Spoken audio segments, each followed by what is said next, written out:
그대에게 꽂혔나봐요.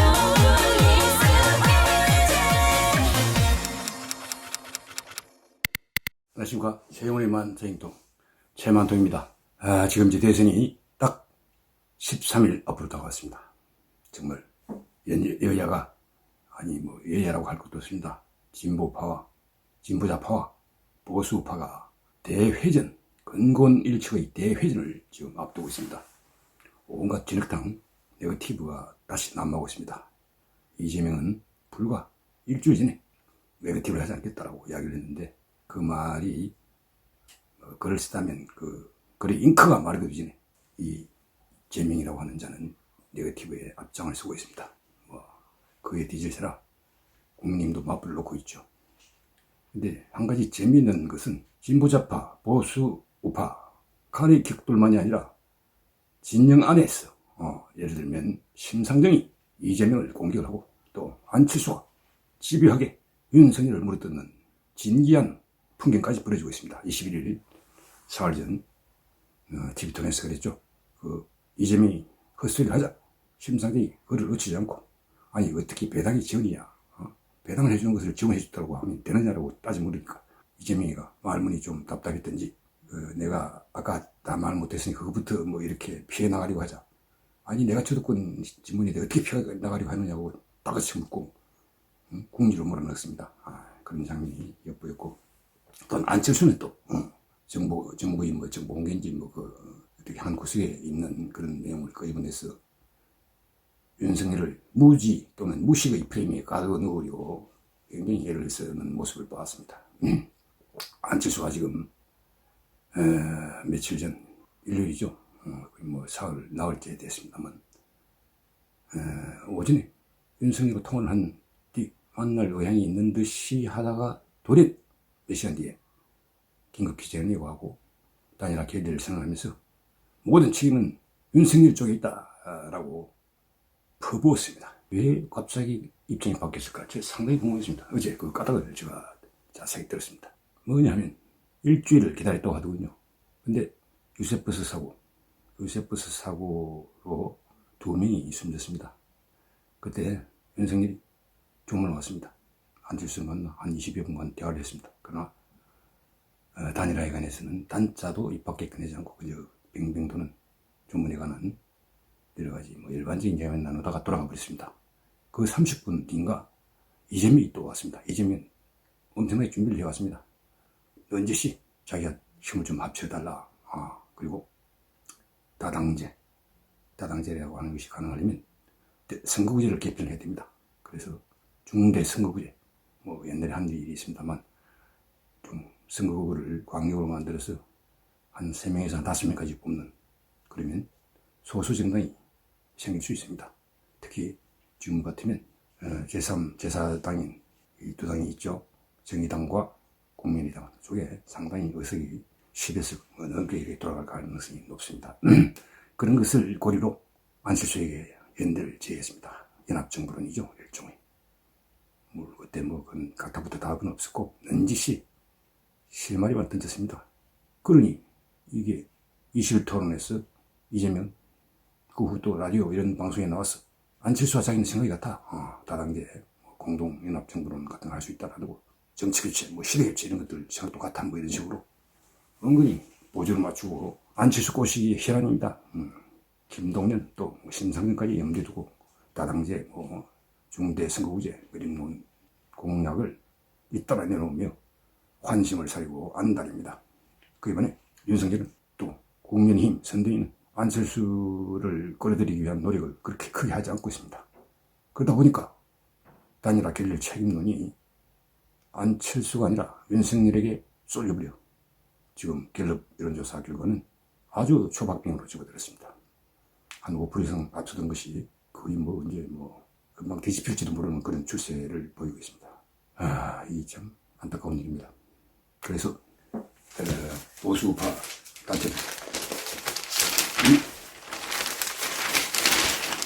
국민의 명예라는 데서 안철수 이준희 후보 단일화를 쪼고 있습니다. 비상시국인데 또 국민통합연대 대통령 후보 단일화 추진위원회 그 다음에 통합합시나 뭐 이런 여러 가지 가지고 기자회견 갖고 국민의 명령이라 야권 분열이 아니라 야권 통합이 국민의 명령이고 대선 패배가 아니라 대선 승리 압도적 승리가 국민의 명령이라면서 윤석열과 안철수가 단일화할 것을 강력하게 촉구를 하고 나섰습니다. 윤석열 후보 며칠 전에 익산인가 유세에서 단일화를 촉구하는 한 의원에게 아니 이해가 안 간다 그런 말을 했다고 합니다. 아니 불과 몇 시간 전에 통화를 했어.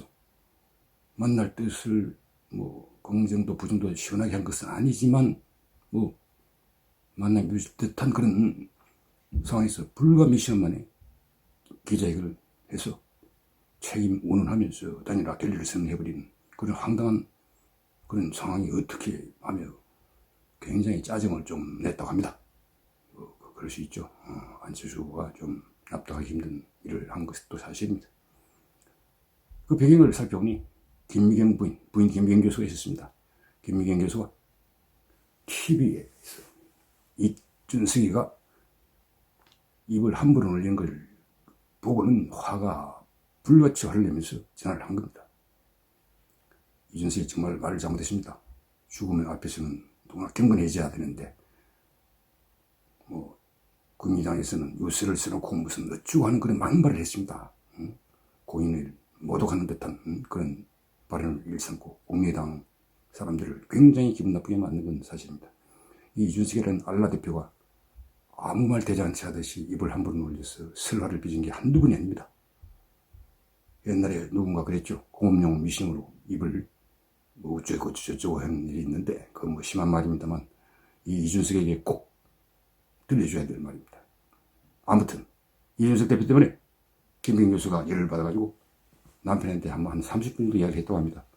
누구하고 이야기를 하는지 그 주변 사람이 잘 몰랐는데 마침 누가 한 명 뭐 화장실 가든지 지나가다가 우연히 앙칼진 김경 교수로 보이는 사람의 목소리가 들렸. 아 저게 부인이 하는 데나구나. 그리고 갑자기 이제 뭐 기자회견 준비를 시키고 뭐 이렇게 하는 돌변한 태도를 보였기 때문에 아마 김미경 교수의 지시에 따라 안철수가 갑자기 파토를 내버린 것 같습니다. 참 안타까운 일입니다. 아니 한 뭐 시점은 정하지 않습니다만 뭐 한 열흘 전후겠죠. 안철수 부부와 김종인 영감 부부가 공교롭게도 두 사람의 이름이 김미경으로 또 같습니다.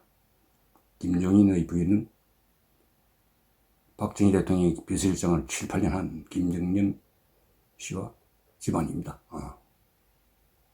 바로 다른 아니지만 어쨌든 뭐 사촌인지 뭐 그렇게 될 겁니다. 좀 뼈대가 있는 집안이죠. 유아여대 식품영양학과 교수로 학장까지 지낸 사람인데 아주 대같습니다. 김종인이가 꼼짝 못합니다. 제가 뭐 꼼짝 못하는 이유도 알고 있습니다만 이 자리에서는 뭐 두 분의 명예를 신어서 이야기를 안 하겠습니다만 어쨌든 두 김미경이 김종인과 안철수를 그냥 꼼짝 못하게 다룬다고 하는 그런 말이 있습니다. 뭐가 사실인지 모르지만 그러나 어쨌든 그 두 부부가 만나서 화해를 했습니다. 화해라고 하는 것은 몇 년 전에 김종인이 가가 안철수는 부인 앞에서 꼼짝 못하고 부인 말을 듣고 결단을 내린다 뭐 이런 말을 하자 그쪽 김미경 말씀을 하시나요? 학장 말씀하시나요? 뭐 이런 반박을 한 적이 있었는데 착한 안철수가 그때 그 말 한 것을 약간 후회하며 좀 양하게 생각하던 차에 두 사람의 만남이 이루어졌다고 합니다. 그러나 참 공교롭게도 김종인은 이재명과도 그로부터 한 10일 전에 만났습니다. 장시간 이야기를 했는데 뭐 잡담했다고 하지만 믿기 어렵습니다. 그 만남 이후에 뭔가 자꾸 안철수의 향한 이재명과 송영길 등의 구애가 터져나오기 시작했습니다. 그걸 의원의 일치라고 보기는 어렵습니다. 김종인은 비상대책위원장인지 뭔지 그 당의 대표를 했었죠. 그래서 박용진인지 뭐 이런 사람들이 비서실장하고 인연을 맺은 사람들이 꽤 있습니다. 그런 것들을 고려 뭔가 음모 술수가 진행이 되고 있는 것 같습니다. 김종인이 중간에서 그간군 비슷하게 고리 역할을 하고 있습니다. 그게 안철수가 넘어가지 않을 걸로 저는 봅니다만, 안철수 최근의 아주 날쌘 그런 발언들, 윤석열에 대한 감정적인 은사들이 아마 그런 것이 배경이 아닐까 저는 생각하고 있습니다. 아주 불길한 조짐입니다. 어쨌든 윤석열 후보 대성적인 차원에서 이준석 알라를 대신해 그 망발, 의석운운한 그 망발에 대해서 예의범절에 어긋나는 발언을 우리 대표가 해서 이렇게 진심으로 사과드린다 라고 그 유족과 안철수 대표에게 하는 게 좋겠습니다. 그리고 이태규와 막 폭로를 막 엄청나게 했습니다. 그것도 실마리 원인 적은 이준석이 했습니다. 이준석이 뭐 배신자가 그쪽에 있느니 배신자 프레임 그쪽에 하니, 이태규가 갑자기 자기가 만난 사실이 있는데 이준석과 안철수 대표한테 오해를 받을지 모른다는 그런 생각 때문인지 긴급히 전해고, 안철수가 후보를 접을 수 있다라고 한 것은 자기가 아니라 이준석이가 그런 이야기 했다. 안 후보와 후보를 사이를 표하면 최고위원회, 공천심사위원회 이런데 당신들이 참여할 보장한다. 이런 말을 또 합니다. 그리고 안철수가 종로에 출마할 수도 있게 하거나, 아니면 종로는 다른 사람이 가면 이미 최정희에 가는 것이 거의 기정사실화 됐을 때입니다. 그러니 그럴 경우에는 부산시장 출마 혹은 부산시장 출마하는 여당 국회의원의 지역구가 비면 그 자리에 보궐선거로 안철수 후보가 뛸 수 있도록 하겠다. 이런 밀약. 근데 자기가 그런 것을 할 대표는 대표지만 정권이 바뀌면 이준석은 상당히 어려운 징에 처하게 될 텐데, 자기가 그런 떡줄 사람에 있지 못할 수도 있습니다. 또 공정관리위원회가 그런 걸 일정을 하는데, 그리고 당선자의 그 힘이 엄청나게 세지는데, 이 어린애의 망동을, 그 다음에 장정이든지 이런 자들이 이놈 저놈 가서 막 중구난방으로 안철수에게 접근해서 이 말하고 저 말하고, 그리고 그들이 마치 한 건 올린 양 윤석열 후보에게 다된 밥인 양 보고를 했습니다. 그러니까 윤석열 후보는 만나기만 하면 되는 줄 알다가 갑자기 느닷없이 안철수가 파토를 놓으니까 황당해하고, 이 경로의 혼선입니다. 경로의 혼선.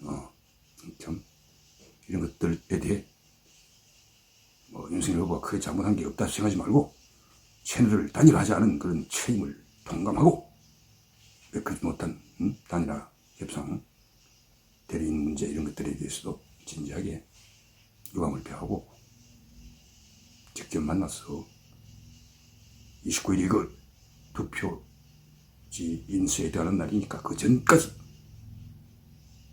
깜팔을 하되 사전에 정말 양측이 다 신뢰할 만한 일사 한 명씩 정해서 조용히 실무 협상을 거쳐서 대략의 윤곽을 갖고 두 사람 만나면 단판만 해서 합의를 이룰 수 있도록 해주기를 거듭 당부드립니다. 야통정규만이 나라가 살 길입니다. 지금 이 대통령 선거는 3구 대통령 선거 크리티컬 일렉션 중대 선거입니다. 나라의 명운을 가름하는 선거입니다. 인민민주주의, 포퓰리즘에 입각한 인민민주주의를 기도하는 세력과 자유민주주의를 지키려고 하는 세력 간의 일대 쟁투입니다. 건강한 여치가 이때 회진해서 자유민주 세력이 패배하면 이 나라가 어디로 갈지 모릅니다. 벼랑 아래로 굴러뜨지른 미친 자가 운전대에 앉아서 엑셀레이터를 밟고 벼랑 아래를 향해 질주하는 그런 모습을 보고 우리가 불안해해야 하겠습니까? 우리 후손들이 살아가야 할 대한민국은 망하는 꼴을 두고 봐야 되겠습니까? 여러분, 3부 대선에서 최선을 다해 지혜롭게 투표를 해주시고, 사전투표는 하지 마는 게 아니라 해야 될 것 같습니다. 사전투표가 한 50% 가까울 거라고 선거 전문가가 말했습니다. 이번 대선은 80% 가깝게 앙진이 일대 회전을 부리기 때문에 80% 가까운 투표를 보인다면 사전투표가 전체 투표자 수의 50%, 전체 유권자 수의 한 40%를 점합니다. 이 사전투표를 안 하는 사람들은 본투표도 안 할 가능성이 있기 때문에 사전투표를 해야 됩니다. 사전투표 검증한 결과 그렇게 문제가 많지는 않은 걸로 확인되고 있답니다.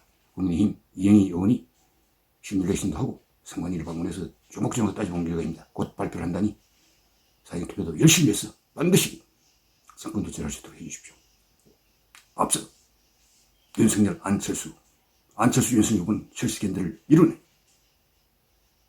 연합정부든 공동정부든지 할 수 있는 준비를 갖고 서로 통 크게 양보하고 줄 거 주고 받을 건 받아 결승대를 통해 야권 정부를 야통 정교를 반드시 이루어지기를 거듭 부탁드립니다. 여러분 오늘도 좋은 하루 되십시오. 안녕히 계십시오.